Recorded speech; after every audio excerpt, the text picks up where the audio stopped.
All through my teen years, I always had a deep inner conviction that somewhere there must be a meaning and a purpose to life, if only I knew where to find it. However, I became disillusioned with Christianity as I had experienced it in the State Church of Britain. And so, in my search for truth, I turned to philosophy and to various Oriental systems, in particular to yoga. Academically, I was successful, and at an unusually early age I achieved a position as a professor of philosophy at Cambridge University. And yet, for all my academic success, I had not found what I was looking for. Personally, I was still baffled and confused. Philosophy had given no more help in finding the answer than Christianity had done. Where else could I look? At this stage in my life, World War II broke out and plunged the whole continent of Europe into upheaval and confusion. Mine was one of millions of lives that were permanently changed by the impact of this war. I realized that I was going to be called up into the British Army. For years I'd wondered what would I do when this situation came. I'd always thought that the right thing to do would be to be a conscientious objector, and yet because of my family background that was a very difficult decision.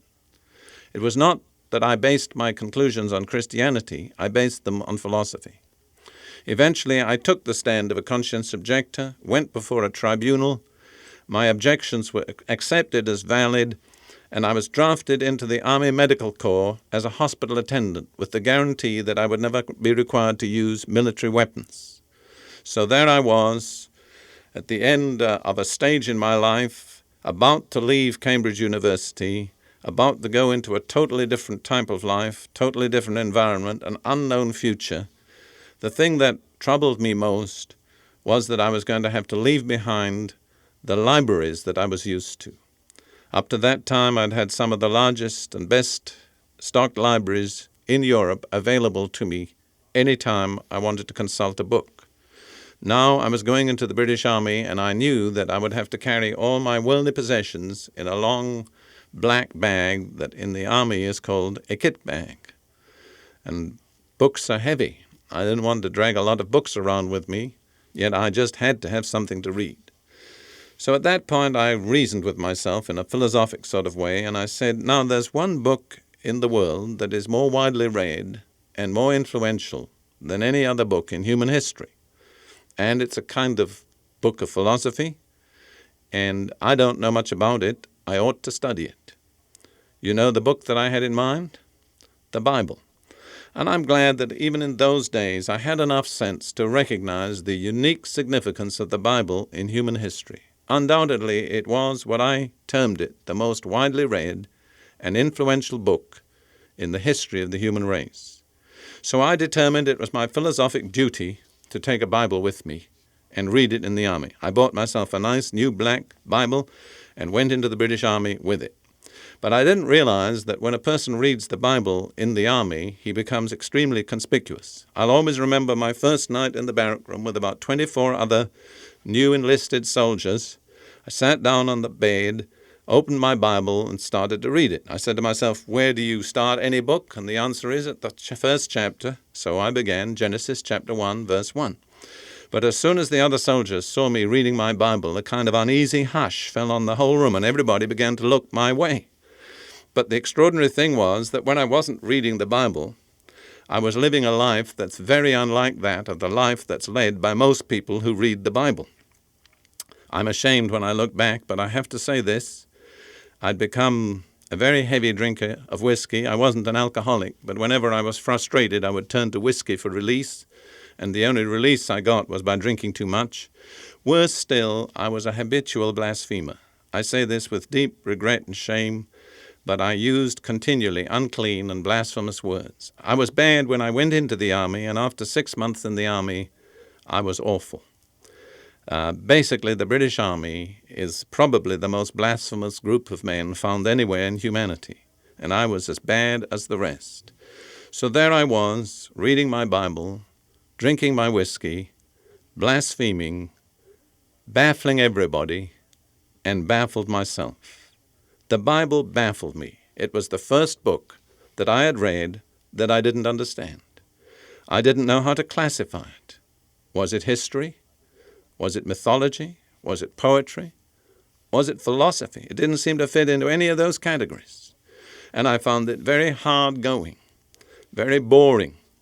But I was a determined kind of person, and I said, no book is going to beat me. I've started to read this book, and I'm going to read it through from beginning to end. So every day I sat down and read something out of the Bible. In fact, I read it in consecutive order, starting at Genesis chapter 1, verse 1, and I went on through. At the end of about 9 months in the army, I'd got somewhere into the book of Job, and then something happened that had a transforming impact upon the rest of my life. At this stage in my life, my company was transferred to another area of England, to the county of Yorkshire. Now, I'd always grown up in the south of England. I discovered that the people in Yorkshire were unusually friendly and hospitable, and they invited us soldiers into their homes for meals and so on. So I was invited into the home of some people who were Christians. But they were not the kind of Christians that I'd known. First of all, they were very humble, uneducated people. That was very clear to me, but there was something different about them. I couldn't classify it, but I felt it the moment I met them and the moment I walked into their home. They invited me for a meal, and we sat around this table, and the first thing they did was pray over the meal. Well, I'd never been in a home where anybody prayed over the food. But I adjusted to that and enjoyed the meal.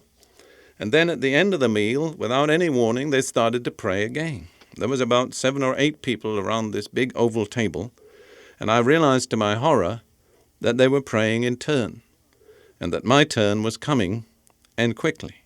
Now, I had never prayed out loud in public in my life anywhere, and I had no idea what to say or do.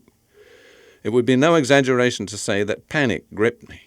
When my turn came, I opened my mouth, and I blurted out these words, "Lord, I believe, help thou mine unbelief." And after I'd said that, my mouth shut like a trap, and I could say no more. I thought to myself, where did I get those words from? How could I ever say anything like that? But I was particularly interested in the lady of the home, a little frail woman of about maybe late 50s, who'd obviously had a pretty hard life. And she told me something that absolutely shook me. She said that in World War I, her husband had been exempted from military service because it was discovered that he had tuberculosis of one lung. Well, I knew that for him to gain military exemption, it had to be a valid medical diagnosis. Then she said to me, I prayed for my husband every day for 10 years. And I thought to myself, could anybody pray about anything every day for 10 years? I couldn't conceive of a person doing anything like that. But what she went on to say was even more astonishing. She said, at the end of 10 years, I was praying alone in a room. My husband was in the bedroom, sitting up in bed, propped up in the pillows, coughing up blood. And as I was praying, an audible voice spoke to me and said, claim it. She said, I answered out loud, Lord, I claim it now. And when she said that, in one room, her husband, in the bed in the other room, was healed of tuberculosis. When he went back to the doctor to be examined, the doctor told him that the lung that had been affected was stronger than the lung that had never been affected. Now, these were very simple, uneducated people. I would say they were incapable of any kind of guile or superficiality. And when I heard this story of how this woman had prayed for 10 years and her husband had been healed of tuberculosis, something in me said, is this what you've been looking for? And I thought, maybe it is. But I just couldn't understand the kind of language that these people used.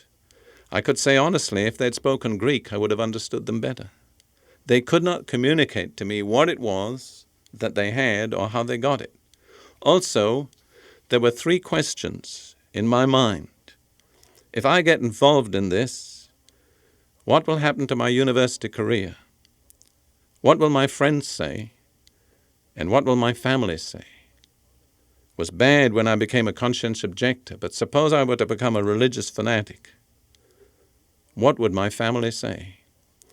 And so these three questions kind of bombarded my mind. What will happen to my career? What will my friends say? What will my family say?